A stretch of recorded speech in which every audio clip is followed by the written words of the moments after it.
Hello children, welcome to AIMS India online classes. Biology session, respiration in organisms. So in the last class we have discussed about what is respiration, what are the types of respiration, that is aerobic and anaerobic respiration. In the anaerobic respiration, the types also we have discussed. What are the types of anaerobic respiration, children? Lactic acid fermentation and alcoholic fermentation. Okay, what is the concept there? The glucose, the substrate which breaks into pyruvic acid during glycolysis. If oxygen is available, that pyruvic acid is converted to carbon dioxide and water and release huge amount of energy during aerobic respiration. Whereas during anaerobic respiration, if the oxygen is not available, the fate of pyruvic acid is of two types. Either it may be converted to lactic acid and carbon dioxide in lactic acid fermentation, or into ethanol and carbon dioxide in the alcoholic fermentation. Alcoholic fermentation occurs in the presence of yeast, whereas lactic acid fermentation occurs in the presence of lactic acid bacteria or some anaerobic bacteria like Clostridium bacteria, which may cause tetanus disease, where lactic acid formation takes place, lockjaw disease, isn't it? Next, so let us go for today's class more about this fermentation. Respiration in yeast. Yeasts are eukaryotic single-celled microorganisms belonging to which kingdom? Fungi kingdom. Fungus, unicellular fungus. They are used for several purposes in the food as well as in beverage industry. Okay, in the food example, bread and cakes, they are the bakery products available by, that's why this yeast is also called as baker's yeast. Baker's yeast belongs to Saccharomyces family of fungi. In the fungus kingdom there are several families are there, groups are there. Basidiomycetes, okay, mushrooms belongs to that Basidiomycetes. So Saccharomycetes, unicellular fungi, yeast belongs to. So these yeast are used in bakery industry. They are called brewer's yeast. It is used in the beer industry and in wine fermentation. Since they can survive in the absence of air or oxygen, they can even break down the glucose into alcohol, carbon dioxide and energy in the absence of oxygen, and hence undergo anaerobic respiration. Okay, the carbon dioxide released in the process makes bread and other baked food it's spongy. Okay, so this carbon dioxide which is added to the duff, okay, during this fermentation reaction, the carbon dioxide is released and it makes the duff spongy, the baked food items spongy. So here see the layers, the yeast cells occurs in the form of layers.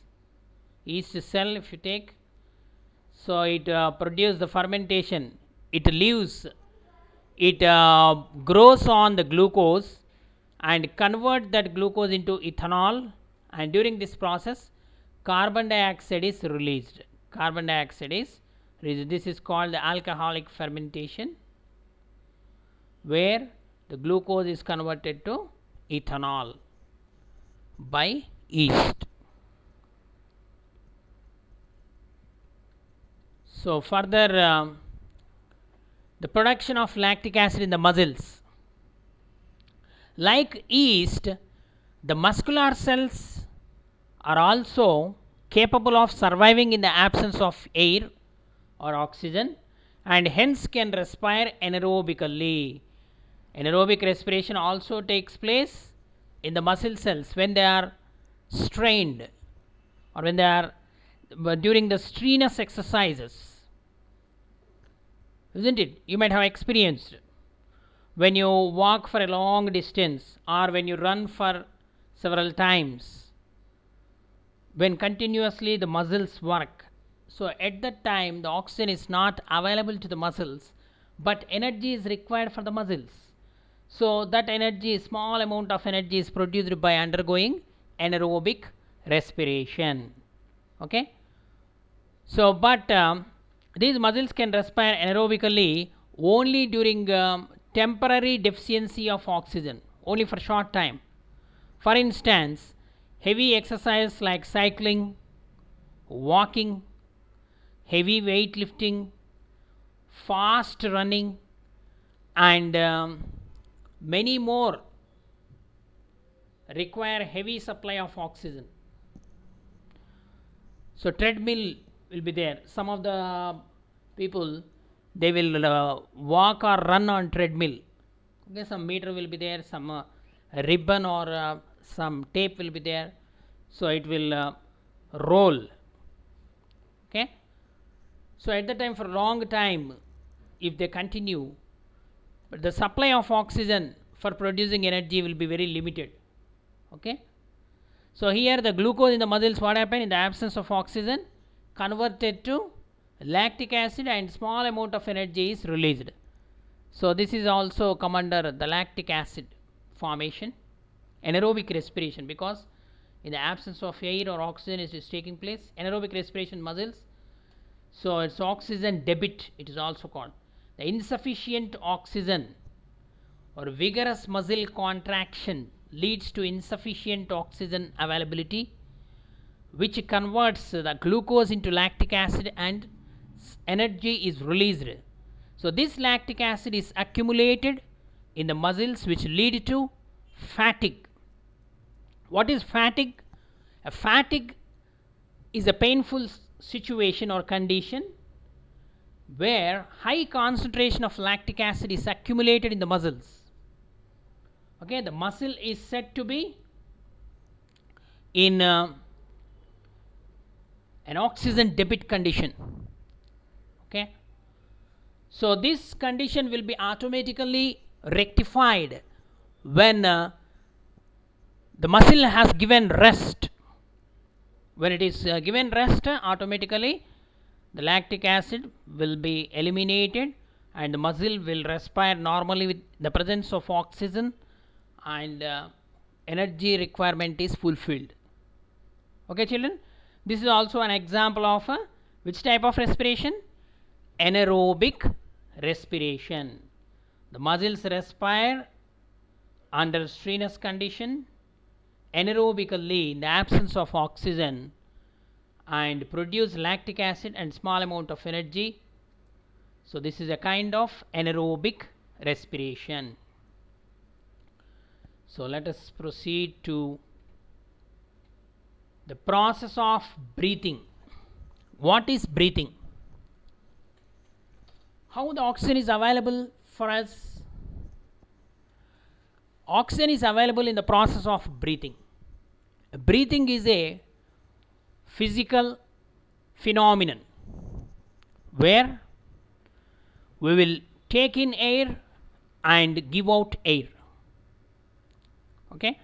The process of respiration requires oxygen to break down food and convert it into energy, along with the release of carbon dioxide gas. For this purpose, what we need? We need a medium for taking in oxygen, isn't it? We need a medium for taking in oxygen and expelling out the carbon dioxide gas.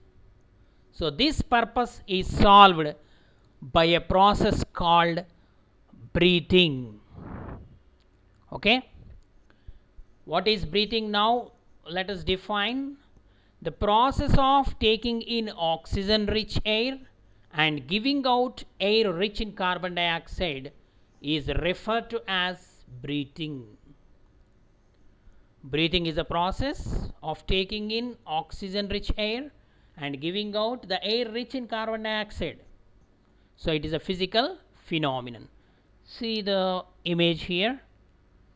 So the person is taking in the blue color arrow mark representing inwards, taking in air. So that air is going into the lungs. Okay, where in this breathing process there are several organs. That's why we are calling it as respiratory system. What is the respiratory system? The system which performs respiration is called a respiratory system. A respiratory system consists of or made up of different organs like lungs, the diaphragm, the ribs. These are all the organs which involve in the process of respiration.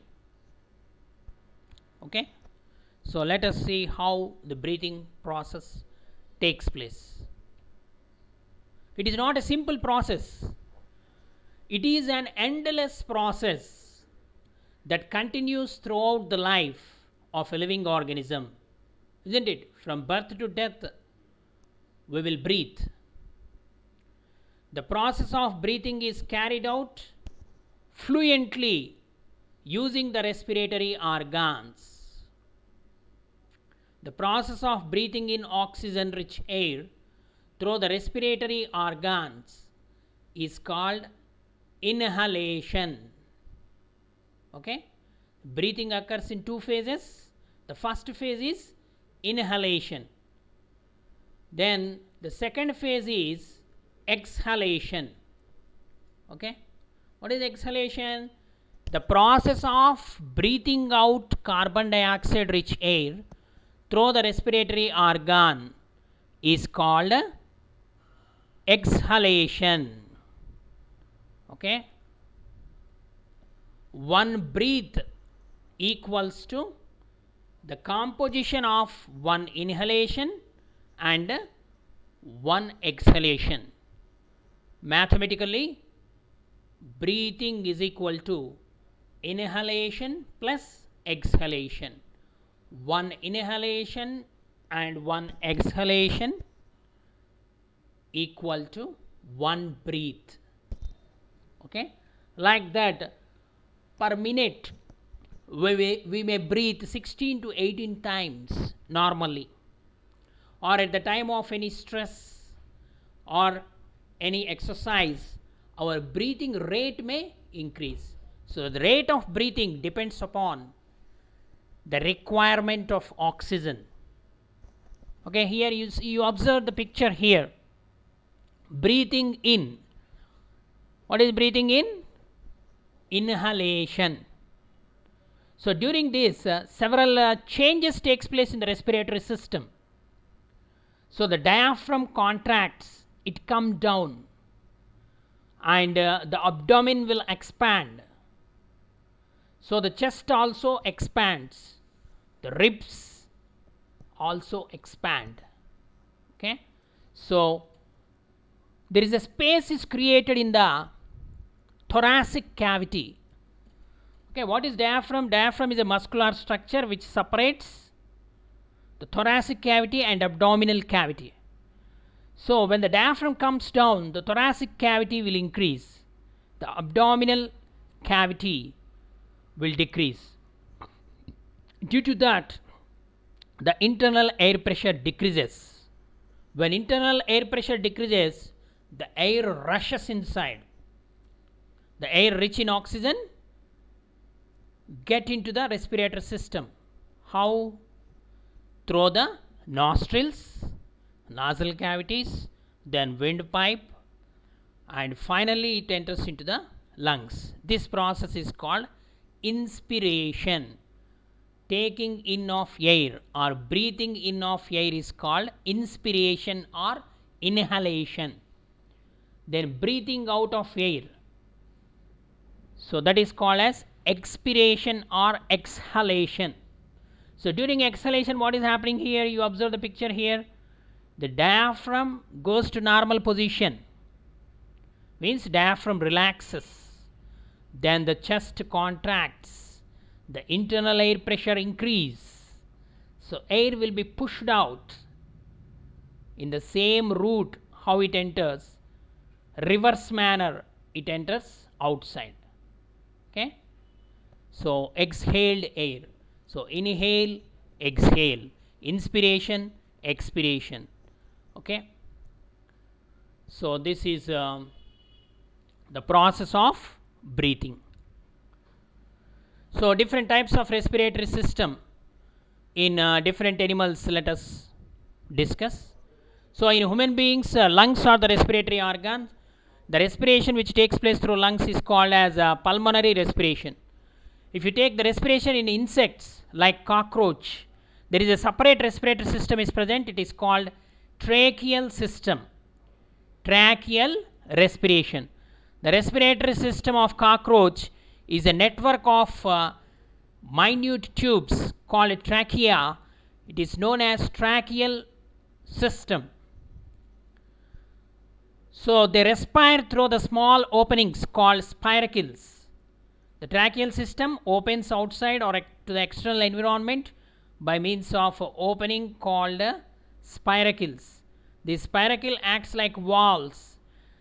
They open out through body wall and they allow the air to enter inside and to release outside. So these openings, spiracles, are regulated by muscular sphincter or valves, VALVE. WALL wall is different from VALVE valve. Okay, so this is body wall, WALL.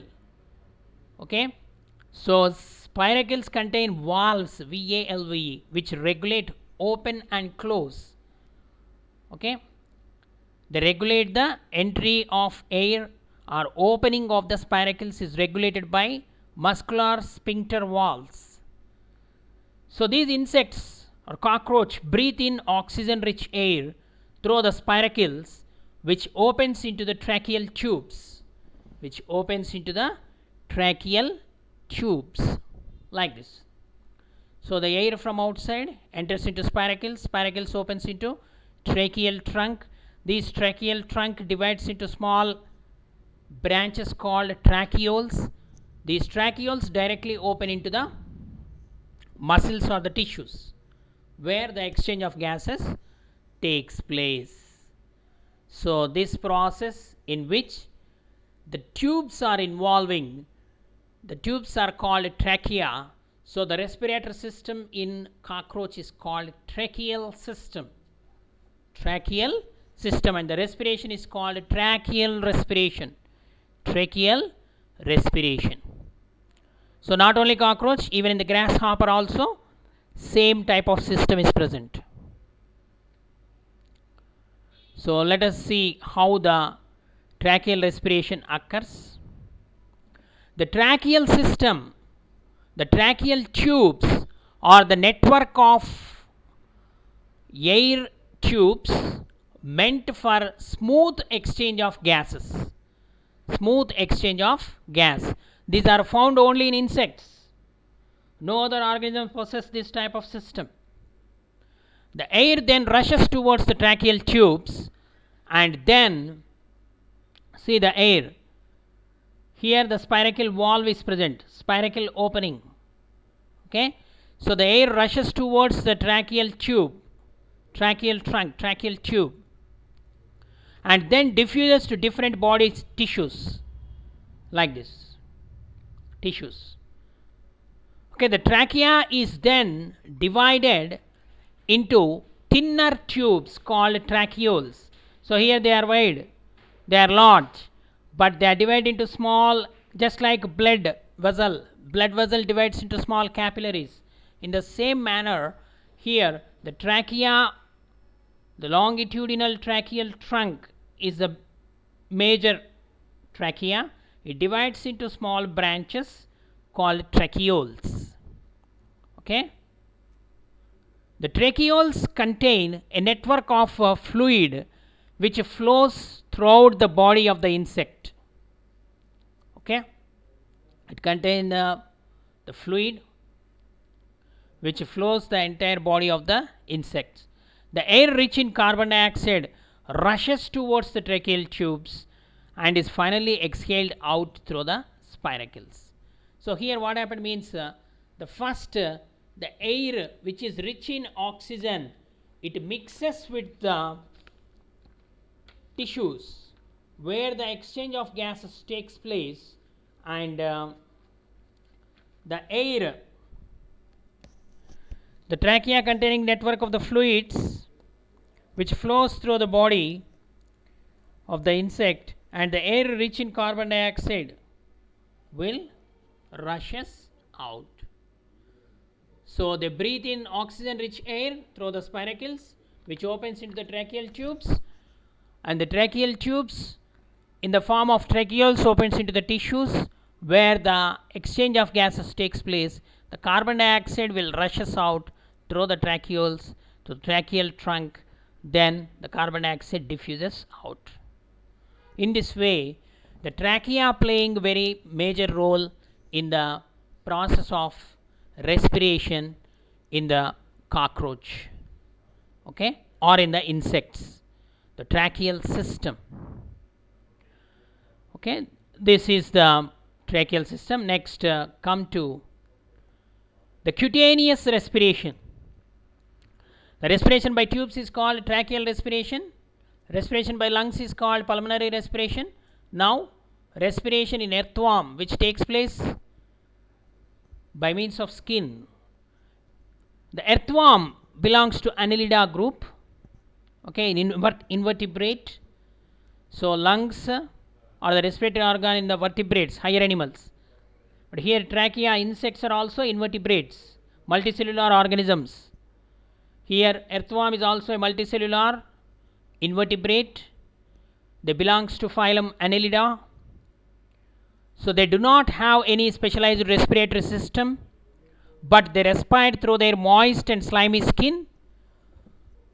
Due to the moisture present in the soil and the mucus present in their body, the oxygen is easily dissolved. The earthworm picks up the oxygen from the water present in the soil using the hemoglobin present in the blood of earthworm. No RBC are present, only hemoglobin is present in the earthworm's blood. So that will carry that oxygen, exchange of gases takes place. The moist and slimy skin makes it easy for the gas to pass through it and get into the body of earthworm. Again, diffusion process takes place. So here you see in the picture here, this is the earthworm. The outer skin is very slimy or moist, and the superficial layer, just the first layer beneath the skin, it is richly supplied with blood capillaries and the blood flows. That's why when you observe an earthworm, this is the rainy season, you can find the earthworms. If you observe the earthworm, it is a somewhat transparent and pinkish or reddish color, because the outer skin richly supplied with the blood capillaries. It is when you touch the earthworm, it was somewhat sticky, mucus is present. So the soil, moist soil containing the water, it contains some dissolved oxygen in it. That oxygen diffuses inside. When the concentration of oxygen is less in the blood, oxygen absorbed by the hemoglobin present in the blood, and when the concentration of after respiration the carbon dioxide concentration is more, that carbon dioxide again comes out through the skin. Okay, so like this the exchange of oxygen and carbon dioxide takes place. As the skin is involved here in the process of respiration, the respiratory organ of earthworm is skin, so it is called as cutaneous respiration. Okay children, I hope you understood today's topic. Thank you for watching our video. Please subscribe our channel and press the bell icon for receiving latest updates.